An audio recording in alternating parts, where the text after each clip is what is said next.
पापा जी की प्यारी सात संगत जी, राधा स्वामी जी। सात संगत जी, आज की ये साखी सुन लेने के बाद बाबा जी के लिए आपका प्यार और बढ़ जाएगा और आप उनके लिए अपने आंसू रोक नहीं पाओगे। सात संगत जी, अभी कुछ साल पहले सबने सुना था कि बाबा जी को कैंसर हो गया है और आगे के सभी सत्संग प्रोग्राम कैंसिल कर दिए गए हैं। उस समय उन्होंने अपना आखिरी सत्संग सिरसा के सिकंदरपुर में किया था और उसके बाद बाबा जी की तबीयत थोड़ी खराब हुई। तो जब कैंसर का मालूम चला तो उसके बाद बाबा जी के आगे के सत्संग कैंसिल कर दिए गए। अब सवाल ये आता है कि बाबा जी को आखिर कैंसर हुआ कैसे था। एक बार बाबा जी डेरे की एक कैंटीन में दर्शन देने के लिए गए और उस समय वहां उसी कैंटीन में एक सेवादार बैठा था। उस सेवादार भाई को कैंसर था और वो अपनी इस बीमारी से इतना ज़्यादा दुखी था कि जैसे ही उसने बाबा जी का नूरी चेहरा देखा तो उसके मन में एक अरदास उत्पन्न हुई और वो मन ही मन कहने लगा, हे मेरे सद्गुरु, मैं अपनी बीमारी से बहुत ज़्यादा दुखी हो चुका हूँ। अब तू मुझे बख्श दे, मुझ पर दया कर दे मेरे मालिक। तो बाबा जी ने उस पर दृष्टि डाली तो वो रोने लग पड़ा। उसके कुछ दिनों के बाद इस सेवादार को पता चला कि बाबा जी को कैंसर हो गया है। ये समझ गया था कि उस दिन बाबा जी ने उस पर दृष्टि डालकर उसकी बीमारी अपने ऊपर ले ली है। जब उसे ये पता चला कि बाबा जी को कैंसर हो गया है तो वह फूट फूट कर रोने लग पड़ा और कहने लगा, हे मेरे सच्चे बादशाह, मैं तो वैसे ही कह बैठा था कि मेरी बीमारी दूर कर दे। मैंने ये कभी नहीं चाहा था कि मेरी बीमारी अपने ऊपर ले ले। मेरे सद्गुरु ने इतनी दया कर दी मुझ पर, मेरा कैंसर अपने ऊपर ले लिया। साथ संगत जी, संत महात्माओं के बारे में इसलिए कहा जाता है कि संत बहुत दयालु होते हैं। हम कितने भी गलत क्यों न हो, कितने भी बुरे बन जाएं, लेकिन सद्गुरु फिर भी हम पर अपनी दया की नज़र रखते हैं। साथ संगत जी, जब बाबा जी को कैंसर हुआ तो बाबा जी इलाज के लिए सिंगापुर गए थे और उस समय डेरे का माहौल बहुत अलग था। संगत डेरे में बहुत कम जा रही थी, सबकी आंखों में आंसू थे। सारी संगत अपने बाबा जी की याद में उनके ठीक होकर वापस लौटने का इंतज़ार कर रही थी। और कुछ समय के बाद जब बाबा जी अपना इलाज करवाकर वापस आए और डेरे में पहुँचे तो बाबा जी ने बयान दिया था कि डॉक्टर ने कहा है कि अब घबराने की ज़रूरत नहीं। तो सब संगत ने पंडाल में बाबा जी के दर्शन किए थे और बाबा जी की हालत देखी तो पूरे पंडाल में संगत जोर जोर से रोने लगी थी। वो मंजर जिसने भी देखा था उन लोगों को ही मालूम है वो मंजर कैसा था। रूह कंपा देने वाला था वो मंजर।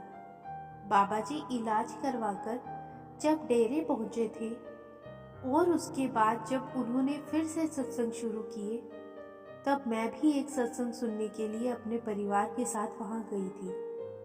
इलाज के बाद भी बाबा जी की जो हालत थी वह मेरी ही तरह पंडाल में बैठी बाकी संगत भी नहीं देख पा रही थी। हमारे बाबा जी का नूरी चेहरा जिसको देखे बिना हमारा दिन शुरू नहीं होता, वह उस वक्त बुझा बुझा सा था। उस वक्त बाबा जी के चेहरे की दाढ़ी भी उड़ चुकी थी, वह पहचान में ही नहीं आ रहे थे। उन्हें देखकर कोई भी अपने आंसू नहीं रोक पाया। जैसे कोई बच्चा अपने पिता को बीमारी में नहीं देख सकता, इस तरह पूरी संगत का हाल बेहाल था। जितनी देर सत्संग चला पूरी संगत रोती ही रही। साथ संगत जी, अब बात आती है कि क्या सच में संतों को कोई बीमारी हो सकती है? क्या उनके भी कर्म होते हैं? नहीं, ऐसा नहीं होता। संतों के कोई भी कर्म नहीं होते।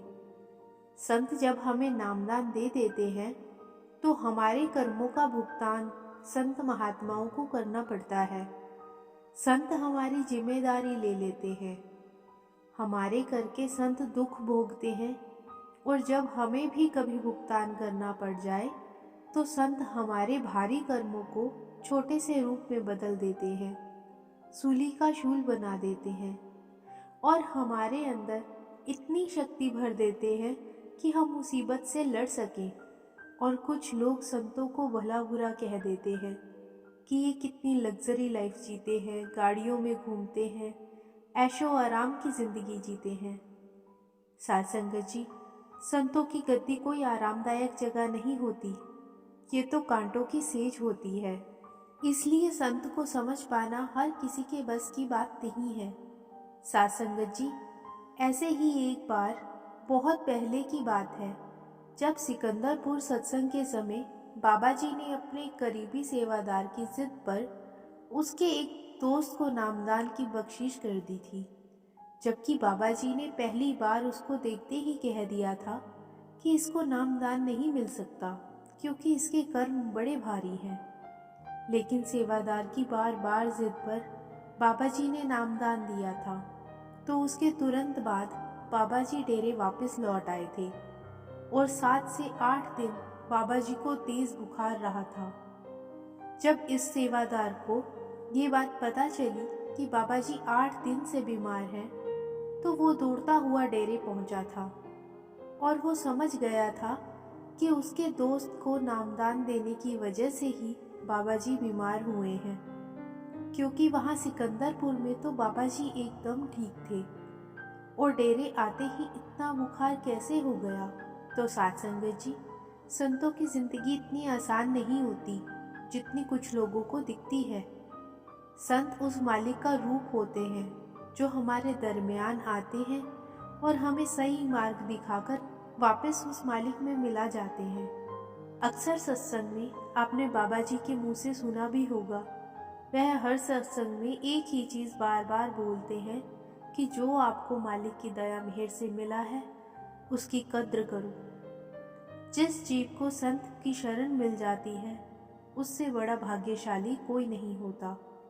तो इस दुनिया में कितने ही लोग बिना गुरु को धारण किए ही मर जाते हैं, फिर वो इस भव सागर में गोते लगाते रहते हैं।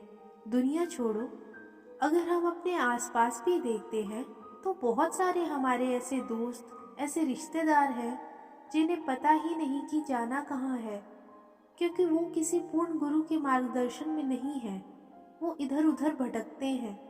साध संगत जी, इंसान अपनी मर्जी से गुरु धारण नहीं कर सकता। गुरु से मिलना भी तभी होता है जब उस मालिक की कृपा होती है।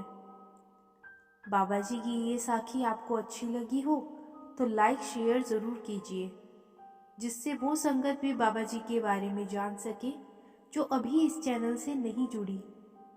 और अगर आप बाबा जी की प्यारी साखियाँ सुनना पसंद करते हैं तो चैनल को ज़रूर सब्सक्राइब कर लीजिए। राधा स्वामी जी।